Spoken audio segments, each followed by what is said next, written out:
Hello, in this video we'll be going through the PRX controller here. Now as we go through these screens you might see a couple differences depending upon the revision. The key thing is we're just doing an overview of the screens, so you'll definitely want to review the manual for your complete setup. So right now I'm going to go ahead and turn on the on switch on the back of the controller. And what it's going to do is go through the setup sequence here. So this will take a couple seconds until you get to the automatic screen. Now once you get to this screen, you want to go ahead and press the start button. And then once again it'll go through a setup screen, and then now we will back. So here on our automatic screen number 1, we can navigate to other screens by either pressing the arrow here, front and back, or we can press F4 to go forward or F1 to go back. Now on this page right here, we actually have a lot of information here. First of all, we will have the information bar across the top. We'll have our system working status right here, which includes standby, ready, dispense, pre-charge, pressure relief, reloading, and purge. Then we will also have our current pressures and torque and piston position. We'll also have a reset button here. This will be for any alarms. And then we'll also have a progression bar, which will actually show our dispense volume, our control mode. So as you can see, I can press that and go between bead and shot. We can also select the style that we want right here. So if I have pre-programmed style number 1, I can select it. And then from here, we can also go to the home page. So once again, I'm going to go back to the automatic mode and continue on. So from here I can press F4 or the arrow key to go to my automatic screen number 2. So from here we can actually look at our switches. As you can see, I have it's reading my home switch, and then we can also see when it hits my upper switch, lower switch. Now if my emergency stop button is pressed in, this will be red. Right now it's green, so it means it's disengaged. From here we can also see that the servo motor is on and ready, and then that there is no alarm here. Now over here we can actually see when the dispense valve is open, and also we'll be able to see when my inlet A valve or B valve is open. These small circles here will turn green when they are open. From here we can also see the motor position as it steps through. Now a couple other things that are not on this screen that might be shown up is the purge timer. So in our setup, if we actually activate the purge timer, it will be on this screen, and then also my auto relief valve. Right now I have them disengaged, so they're not there. Now from here, if I press the home button, this will take me home. Now if I want to go to page automatic screen number 3, I can press my arrow key and it'll take me to this page right here. On the automatic screen page, as you see here, this is where we're going to view our inputs and outputs. So some things as far as inputs will be job start, dispense, reload, purge, remote e-stop, remote reset, system relief. From here we can also see the style number that we're selecting, the mode, and rate of CMD. Rate CMD is essentially, if it's discrete I/O, would be 0 to 10 volts. If it's Profinet, that value will be 0 to 1000. Now on the other side here, we have the outputs that you can see: standby, ready, end job, dispensing, reload, alarm, and reload request. From here, I go to the next page. So as you can see here, this is my error page. So you can see the number of error. You can get a little bit more information of these numbers in the manual. There'll be the time, date, and also what that error code is. From here I can forward on. So here in automatic screen number 5, this is my workload record, or also my maintenance page. So we can actually keep track of the dispense volume and cycle times. So if we rebuild a particular valve, we can actually go in here, place an X there, and if I would press reset, it would actually set these to 0. In this case, I'm going to leave it set there. So I'm going to go ahead and remove the X there. Now over here, systems or statistics, these values here you cannot reset. So from here, I'm going to go to the next page. And as you notice, it takes us right back to the screen number 1 there. So at this point, all the screens that we've been going through has been through the automatic page. So what I'm going to do is I'm going to press the home button. So you can see we have the automatic. These are the screens that we just came from. Press the home button. So we also have manual, setup, system relief. This will actually change it to English or to Chinese. I can also press the F1 button right here. Then we have the system setup right here. So if I press that, so this will actually tells me the software that's in it, max and min flow rates that you can see. So I'll go back home. Now one other thing that's not present is the advanced. So what I can do is I can enter in my password. Password is 1492. Press enter. Confirm. Now you'll notice I'll have my advanced page. So from here I'm going to go into the manual mode. So as you can see, we can actually toggle to this screen and then also go back.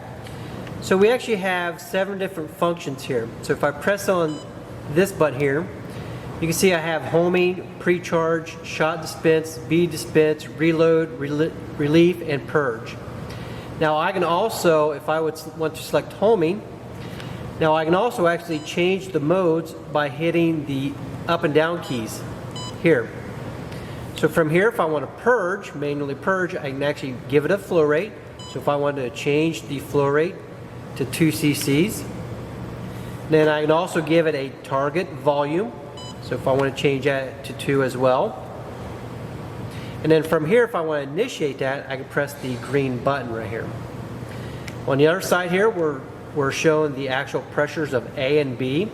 We're also showing the torque and the rod position. From here, I can go to the next screen. So here we can actually see our inputs, and then these are our outputs. So from here, we can actually manually send that signal, make sure we're actually getting that communication. So if I actually want to manually turn it off, and then likewise with standby. So now I'm sending a signal to the motion system, so I can actually look at my relays. So from here, I can turn it off. Now I'm going to go back, and then from here, I'm going to go back home. From here, we're going to go into the setup mode. So here we can actually adjust our reload speed. So if I actually want to change that, I can press this button and then manually change it. We can also have reload pressures, A and B. What this is when the machine gets fully retract, the inlet valves are going to stay open until they actually reach these pressures here. In normal operations, you want these to be pretty close here, depending upon the compressibilities of the material.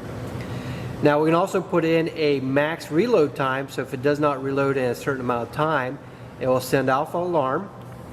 Also, we can reload after each shot, reload after multiple shots, or a custom signal reload. That means we have to get an external signal for it to reload.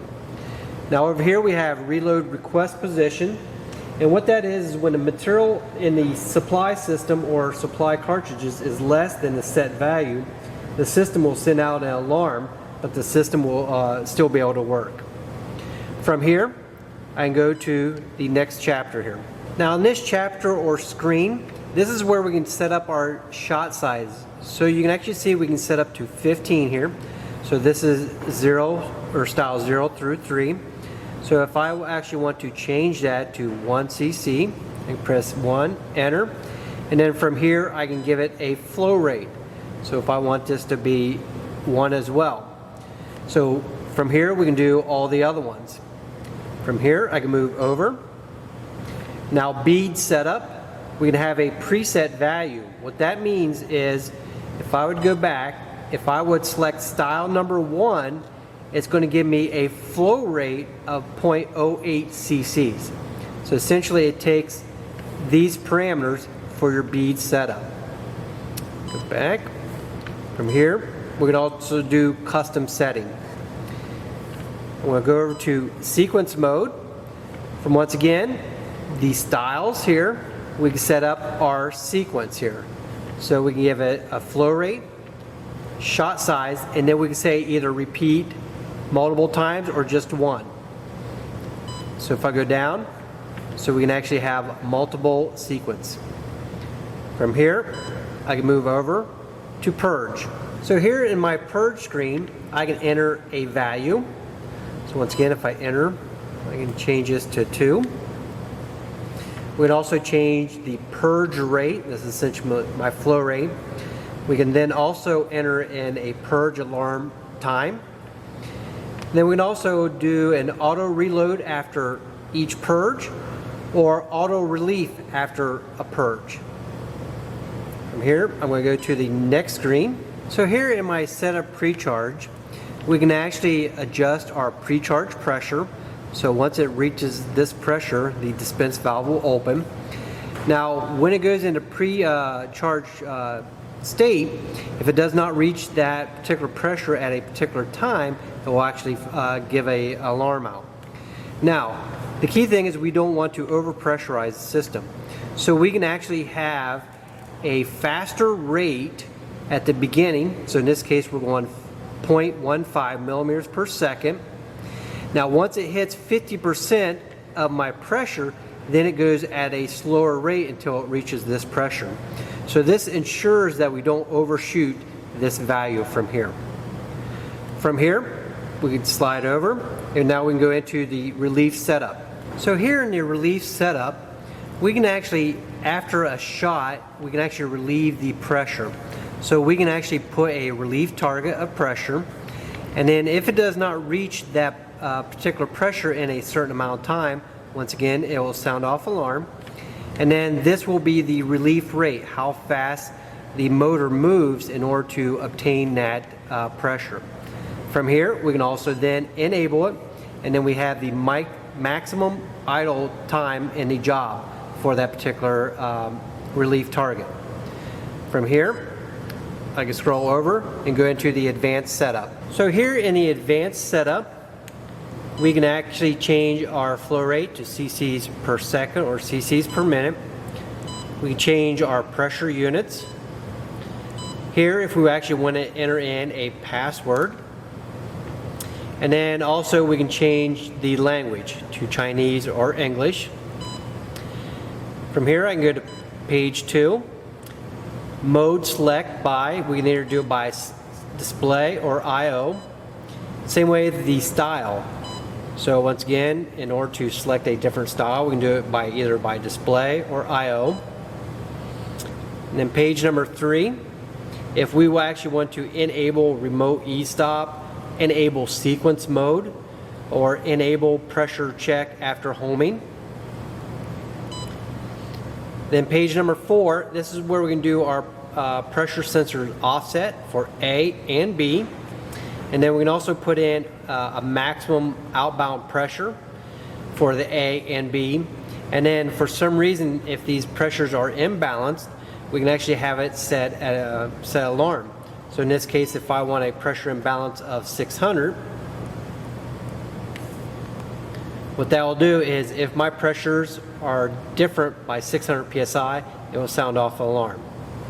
From here, I can scroll over, and now we're back to the reload setup. Now I'm going to go ahead and press the home button. Now if I want to go ahead and do a system relief, I can do it from right here. What this does, this is open up my dispense valve to relieve any pressure there. And then if I want to close the valve, I press it again. So we have covered all the screens for this particular unit. Now if you do have a cartridge feed system, you will have a couple of extra screens that will be just for the cartridge feed system. Also, if you're going to be connecting up to Profinet, there will also be a couple minor changes as well. I believe there's also another screen there. But once again, this is just for a high-level overview of the screens. Once again, you need to refer to your manual for complete details on all your setups. But hopefully this gets you started in the right direction.